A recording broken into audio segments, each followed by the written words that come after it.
présentation par la partie digitalisation des contrôles. Donc, l'objectif, c'est vraiment de digitaliser l'ensemble des contrôles de l'industrie au niveau de la production, pour voir en fait ce que ça va nous amener en termes d'évolutivité et essentiellement de traçabilité. Donc tout d'abord, on va répondre à plusieurs questions. Première question, pourquoi digitaliser des contrôles? Donc il y a plusieurs objectifs à cette digitalisation des contrôles. Il va y avoir en fin de compte un impact que l'on peut parler sur l'ensemble des lignes de contrôle. Donc sur l'ensemble des lignes de production, on va avoir plusieurs types de contrôles. Soit des contrôles périodiques à des fréquences régulières, soit des contrôles en début d'opération ou début d'ordre de fabrication, et également à la fin des ordres de fabrication. Donc ça, c'est un premier contrôle. Ensuite, on va avoir une réponse liée à ces contrôles aux exigences. Ça peut être des exigences légales ou des exigences sanitaires auprès des clients finaux.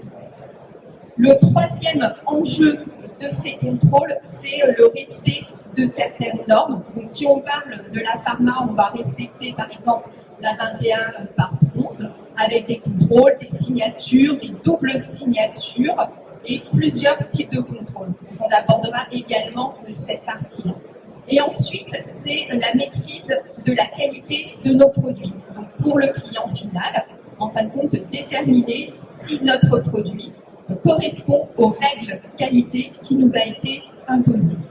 Donc pour ça, qu'est-ce qu'on va faire? Eh bien, on va commencer par digitaliser. Dans une entreprise, on a un ensemble de données qui sont des données papier. Ces données papier vont pouvoir aider les opérateurs, par exemple dans un premier temps au niveau de la guidance.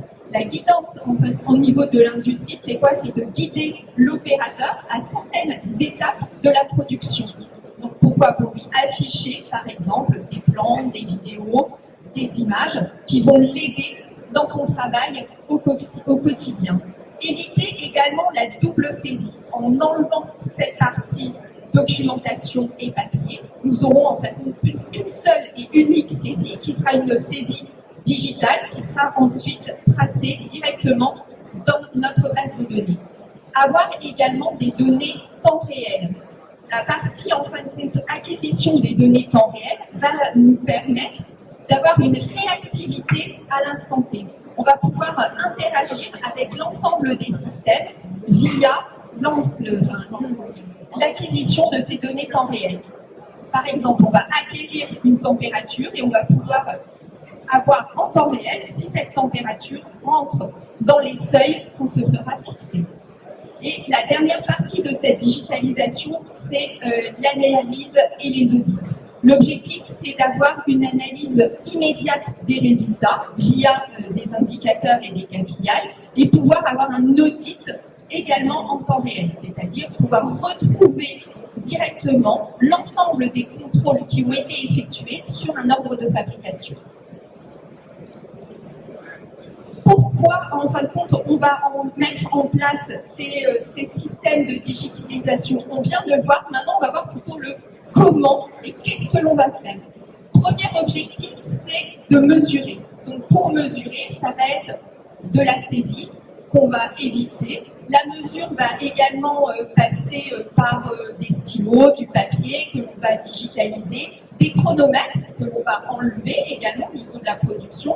Pourquoi? Parce que quand vous avez des contrôle périodique, et ben on va chronométrer en fin de compte l'impact à chaque fréquence. Donc tout ça aussi va être éliminé, et donc avoir un outil beaucoup plus fiable avec aucun retard de saisie. On va avoir également une grande valeur ajoutée à ces données en remplaçant l'ensemble des données papier par de la digitalisation et de la traçabilité directement au niveau de notre système. Donc des données complètement centralisées. Et enfin, la partie audit. Donc pour cette partie audit, on aura une recherche qui va être une recherche très rapide de l'ensemble de nos informations. En un simple clic, on va pouvoir retrouver au niveau d'un ordre de fabrication l'ensemble de tous les contrôles qui auront été effectués. Ce qui va nous garantir en fin de compte une sérénité au niveau de la recherche et de l'ensemble des éléments qui auront été constitués. On retrouve ici l'ensemble des enjeux de la digitalisation. Donc, tout d'abord, la mesure avec élimination complète du papier, zéro papier, la guidance également des opérateurs, suivre en fin de compte l'opérateur dans ce qu'il a à exécuter. Donc là, il y a deux impacts au niveau de cette digitalisation et de la guidance. Au niveau de la guidance, c'est qu'on va aider l'opérateur, on verra au fur et à mesure, pour déterminer en fin de compte ce qu'il a à faire et à quel moment il doit le faire, donc ce qui va impliquer en fin de compte une charge mentale beaucoup moins importante pour l'opérateur et en plus une traçabilité de toutes les opérations qu'il aura effectuées. Ensuite, on va également donner à cet opérateur des aides à la conduite, des aides à la réalisation. Ces aides à la réalisation, ça va être basé sur des vidéos qu'on va pouvoir mettre à sa disposition, sur des images, sur des plans, pour illustrer en fin de compte comment il va devoir travailler et réaliser ces opérations. Ensuite, on va également avoir une gestion des limites. À chaque fois qu'on va récupérer une mesure ou saisir une mesure, par exemple si on contrôle un pH, on va pouvoir limiter des seuils et donc indiquer à l'opérateur directement s'il est dans les clous ou non par rapport aux limites demandées.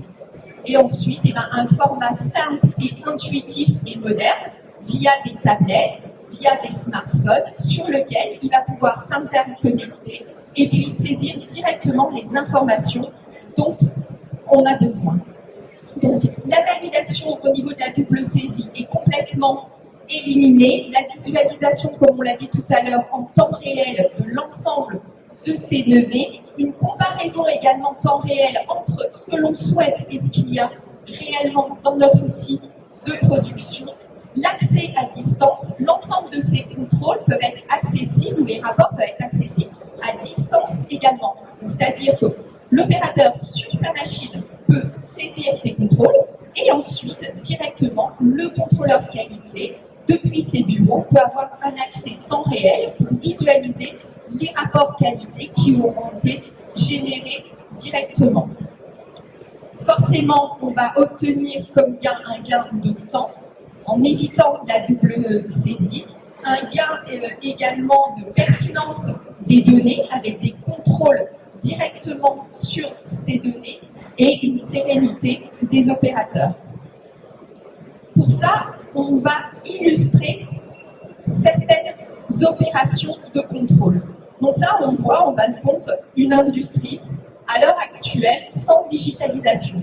On voit en fin de compte un certain nombre de documents papier qui circulent dans l'entreprise. Ça va pouvoir être des fiches de contrôle, des fiches de traçabilité, des fiches suiveuses, des fiches de libération, des suivis qualité, des KPI, etc. Donc voilà, ça c'est ce qu'on retrouve à un instant T au niveau donc de nos outils de production et des différentes opérations et postes de travail. Nous, ce que l'on va faire, c'est déjà, on va mettre en place, dans un premier temps, un workflow de l'exécution des opérations qu'a à faire un opérateur. Donc, ça peut être un opérateur de maintenance, un opérateur de production. Donc ici, on voit, par exemple, dans la première brique, comme quoi on va contrôler un camion. Donc d'abord, la personne va devoir s'identifier, ensuite identifier le camion et ensuite faire les contrôles liés à ce camion. Les contrôles liés à ce camion, ça peut être la propreté du camion, ça peut être la mise en position du camion à un endroit T, etc.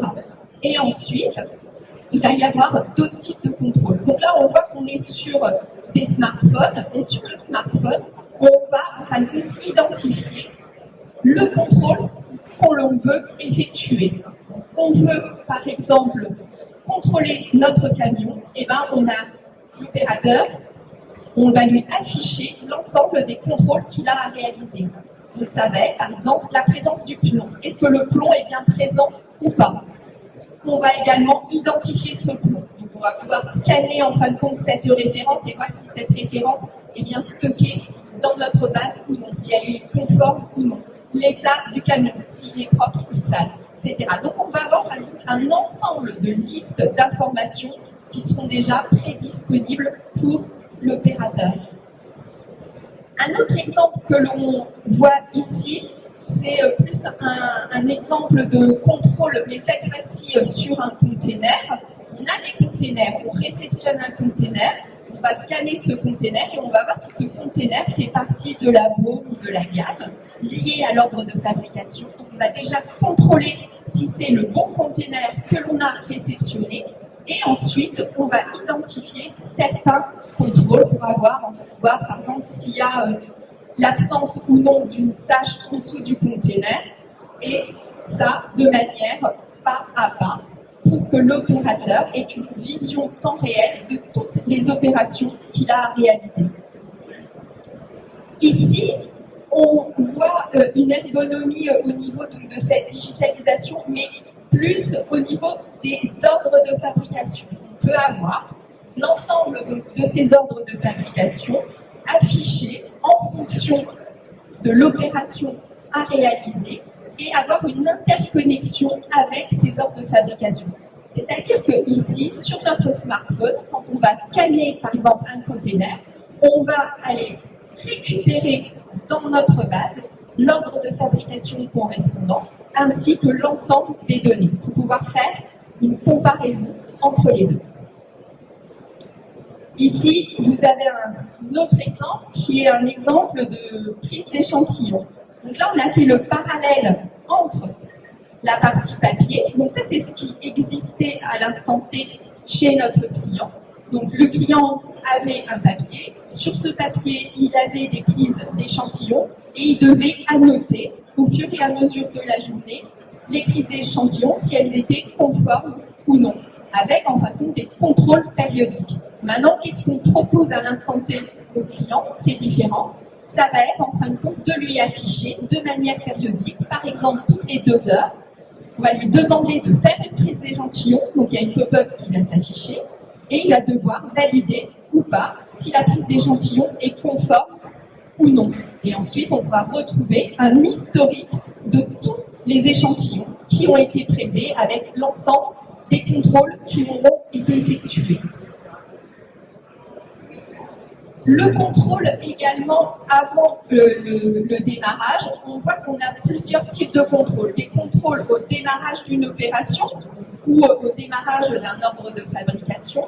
Et là, on va pouvoir en fin de compte identifier l'hydrométrie, la température, certaines informations, les renseigner ou les récupérer directement du terrain et ensuite identifier ces données si elles rentrent dans la plage de tolérance que l'on aura déterminée auparavant. Cette plage de tolérance peut être également adaptée en fonction de l'article que l'on va produire. En fonction de cet article, la tolérance va pouvoir changer et donc on va informer l'opérateur s'il est dans la plage ou non.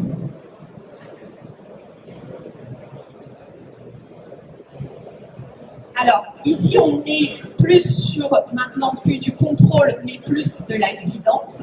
Ici, on va guider l'opérateur, en fin de compte, qui veut fabriquer cet objet et il va devoir contrôler sa nomenclature. Donc ici, on lui affiche l'ensemble de toutes les pièces qu'il doit avoir pour fabriquer, en fin de compte, notre produit fini. Et à chaque fois, il va scanner chacune de ces pièces et on va valider automatiquement comme quoi ces pièces sont bien identifiées et correspondent bien à l'article demandé au départ. On va pouvoir ouvrir un PDF pour lui afficher par exemple un plan ou une image et ensuite valider. Au moment de la validation, on va historiser l'ensemble des pièces qui auront été scannées et qui correspondra en fin de compte à la nomenclature qui avait été demandée. Ici, vous êtes sur une autre vue également de guidance, où là, on va afficher quoi? On va afficher un plan de construction. Donc, on peut être sur des opérations 100% manuelles, pas besoin qu'il y ait de l'automatisme à ce niveau-là. On va afficher à l'opérateur l'ensemble des opérations qu'il doit réaliser. À chaque fois, un petit tic vert qui lui dit comme quoi cette opération est déjà réalisée ou pas. Comme ça, on peut voir en temps réel où on en est au niveau donc, de l'exécution de notre plan. Et on va pouvoir également le sensibiliser à deux indicateurs. Là, c'est l'exemple que l'on donne. Premier indicateur, c'est l'indicateur de temps. Pour, en fin de compte, fabriquer cette pièce, eh ben, il lui faut 10 minutes.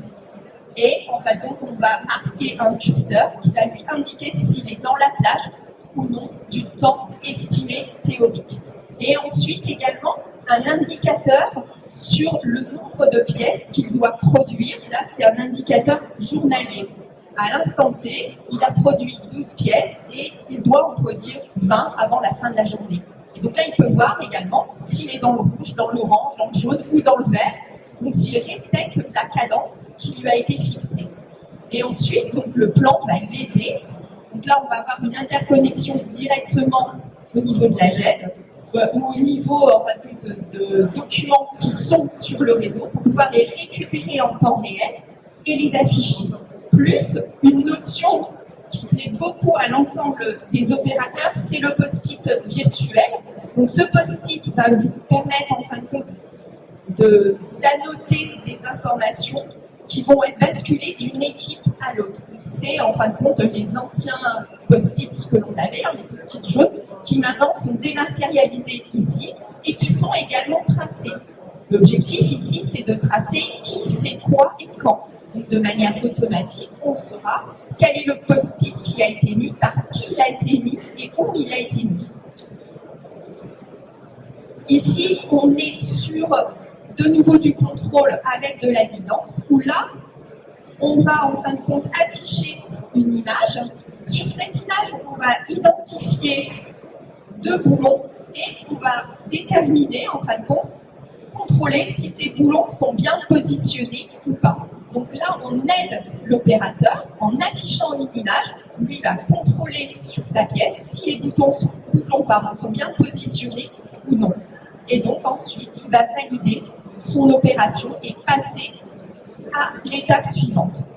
Et là, comme vous pouvez le voir, l'ensemble en fin de compte des contrôles ou des opérations qui ont été effectuées apparaissent avec des petits tics verts, et celles où il y a eu des problèmes, et ben on va avoir une croix rouge pour indiquer comme quoi à cette opération, un des contrôles était non conforme. Alors, la dernière représentation, c'est la représentation ici d'un de nos clients qui fait des mini-pelleteuses. Et là, on est sur un contrôle visuel de la peinture. Donc, on affiche ici sur cet écran l'image de la mini-pelleteuse, en sachant qu'il peut y avoir énormément de variantes à ces mini-pelleteuses. Donc, l'image se met à jour conformément en fin de compte à l'ordre de fabrication et à l'article que l'on doit produire. Et ici, le contrôleur qualité va identifier s'il y a une zone où la peinture est incorrecte. Par exemple, si elle a été écaillée. Donc, il va, comme sur un jeu en fin de compte de... Comment ça s'appelle? À 12. Voilà, on va identifier directement la zone où il y a un problème, la noter, et donc on retrouvera comme quoi sur cette zone ici, eh ben, on a un problème en fin de compte lié à la peinture qui s'est écaillée. Donc voilà un ensemble en fin de compte d'exemples de digitalisation des contrôles et du process que l'on peut vous proposer. Dans notre cas, on va vous accompagner de manière globale sur cette réflexion. Donc de la partie définition de votre besoin en termes de guidance ou de digitalisation au poste de travail. Vous accompagnez également au niveau donc, des opérateurs, parce qu'il y a aussi l'aspect humain qui rentre en compte, pour que ces opérateurs prennent en main l'outil, se l'approprient, ne pensent pas que ça soit un outil de flicage, mais plutôt un outil d'aide, et leur apporter en fin de compte l'aide ponctuelle qu'ils ont besoin par rapport aux opérations qu'ils ont à réaliser. Donc il y a bien sûr différents facteurs clés pour le succès de la mise en place de cette digitalisation.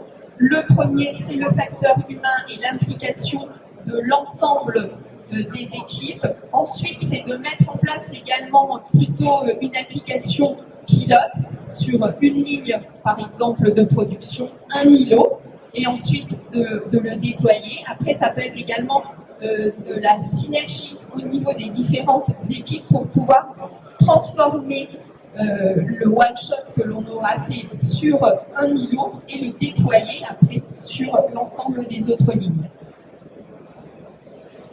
Les mots-clés de la digitalisation, c'est la fédération, donc fédérateur. C'est vraiment un projet fédérateur au niveau de l'ensemble des équipes de l'entreprise, que ce soit la direction, les opérateurs et également la partie contrôle qualité.